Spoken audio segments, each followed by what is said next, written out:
Have you ever had that feeling, like when you see someone who's like getting ahead, but they're not really doing things the right way? Yeah. It's kind of like it can make you feel uneasy or like a little bit envious, like, oh man, come on. Like, why them, Yeah, like how are they getting away with this? Exactly. Yeah. Yeah. And today we're going to like really look closely at this piece of writing. Mm. It's really old and it grapples with like that very human experience, It does, yeah. People have been turning to this for centuries to understand these feelings and find some solid ground. That's right. What do you think? Yeah, we're diving into Psalm 37 from the New Living Translation of the Bible. Okay, cool. And what's really interesting about it is the structure of this text. It's a Hebrew acrostic poem. Oh, which means that each section starts with a different letter of the Hebrew alphabet. wow. I did not know that. Yeah, so it's a common way to help with memory and organization in ancient poetry. That's cool. And tradition tells us that David wrote this psalm, which gives it a real sense of, historical weight. For sure, yeah. So for this deep dive, our aim is to really dig into the heart of this psalm. Absolutely. What does it tell you, our listener, about how to respond when you see those people who seem to be prospering, but they're doing wrong? Right. How do we find that calm and security in the midst of all that? Yeah. This ancient text offers a particular viewpoint on justice and well-being. Mm-hmm. And I'm really curious to see what we can uncover. Absolutely. And it kicks off right away. Okay. With some pretty direct advice. It says, don't worry about the wicked or envy those who do wrong. For like grass, they soon fade away. Like spring flowers, they soon wither. I love that. What strikes me right away is this emphasis on, how temporary this success that we might observe really is. That imagery really hits home, doesn't it? Yeah.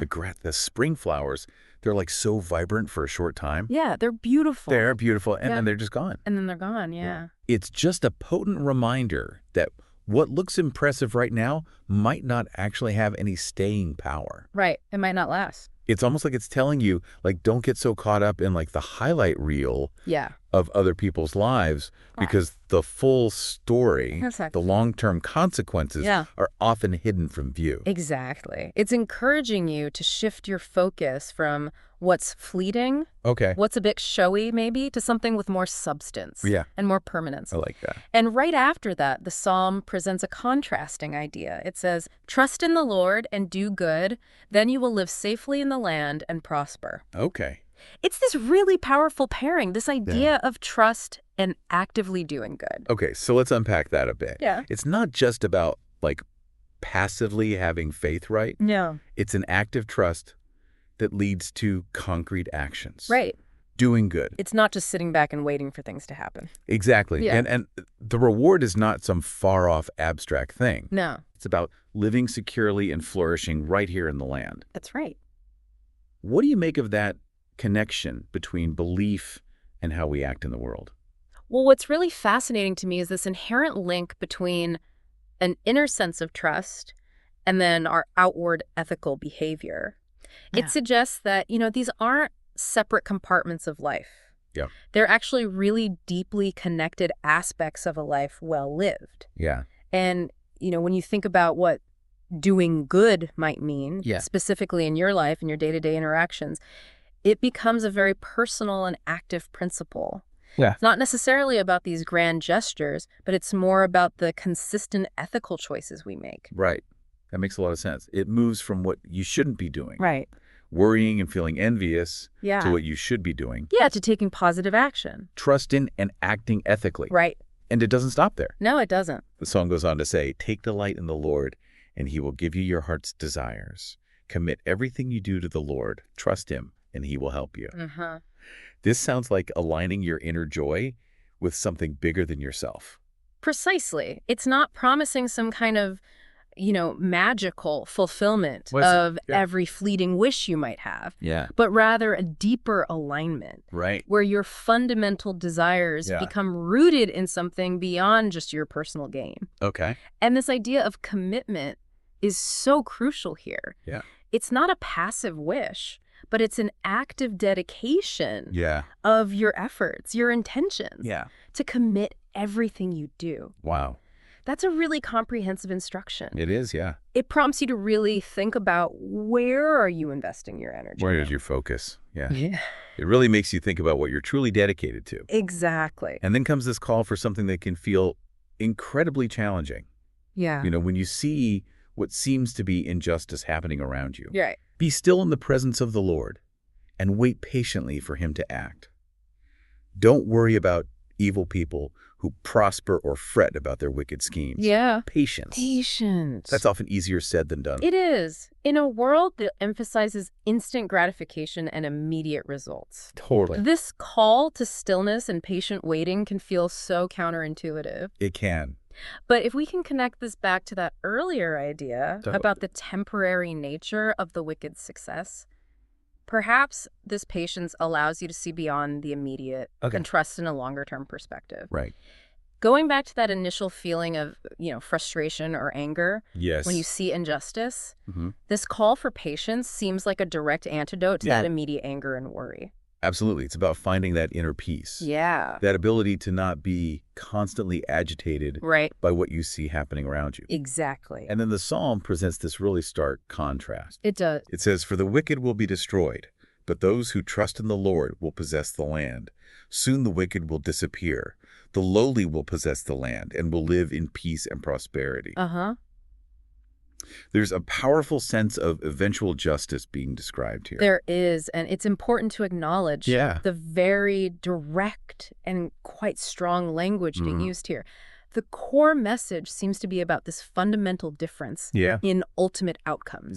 So the wicked face destruction and vanishing, while the lowly, those who place their trust, are promised possession of the land and a life of peace and flourishing. Wow. It's a perspective on justice that really emphasizes a future resolution, a different kind of inheritance for those who choose a different path. And it's not just about some distant future, is it? Yeah. The psalm also speaks to this more immediate sense of divine involvement. Right. But the Lord just laughs, for he sees their day of judgment coming.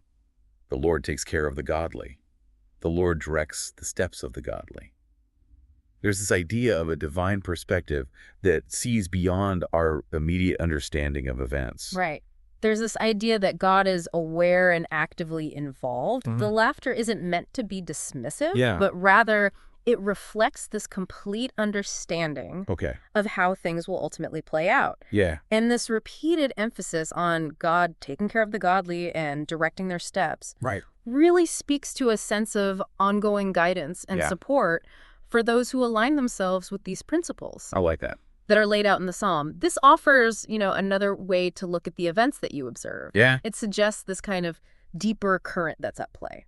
It's almost like getting a cosmic wide-angle view. Yeah, like a bigger picture view. I like that. And then the psalm gets down to some really practical, actionable advice. It does. Stop being angry. Turn from your rage. Turn from evil and do good. The godly offer good counsel. They teach right from wrong. The godly always give generous loans to others. These are tangible steps that we can take in our lives. Exactly. It moves beyond these more abstract concepts of trust and patience to very concrete behaviors. Managing your emotions. Actively choosing to do good rather than evil.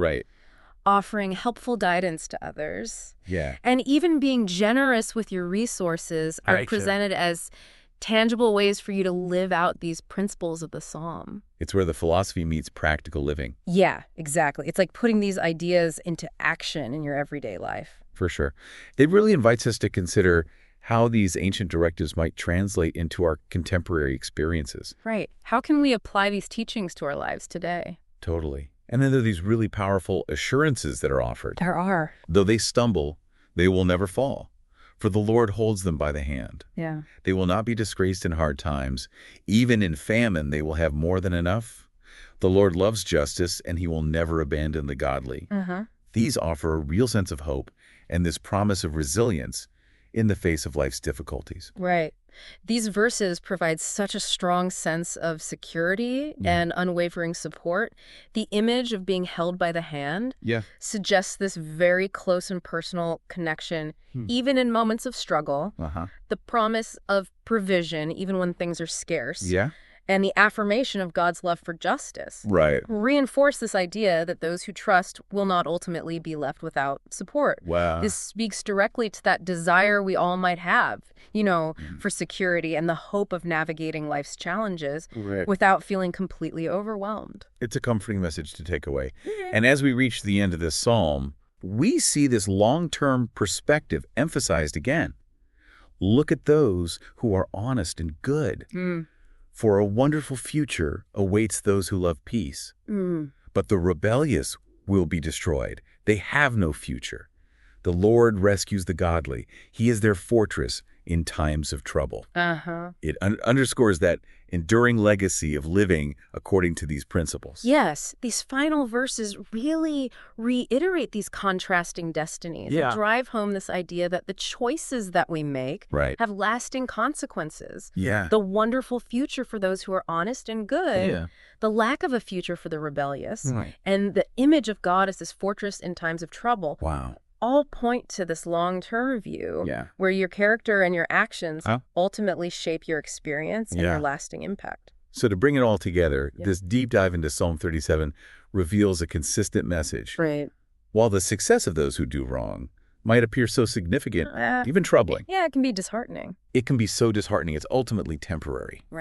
The psalm encourages us to focus instead on placing our trust in something greater, actively choosing to do good, cultivating inner peace through patience, and believing in eventual justice, Absolutely. and ongoing care for those who choose a path of righteousness. Precisely. We've explored one very specific ancient perspective on these enduring human questions drawn directly from the text itself for your consideration. And on that note, here's a final thought for you to consider as you go about your day. Reflecting on these principles that we've discussed, what might possessing the land truly mean in our world today? Beyond to like the literal sense of owning property. Could it represent inheriting a different kind of peace, a deeper sense of inner well-being, or a lasting positive influence through the choices you make and the beliefs that you hold? It's something to think about long after our deep dive is complete. That's a great question to ponder.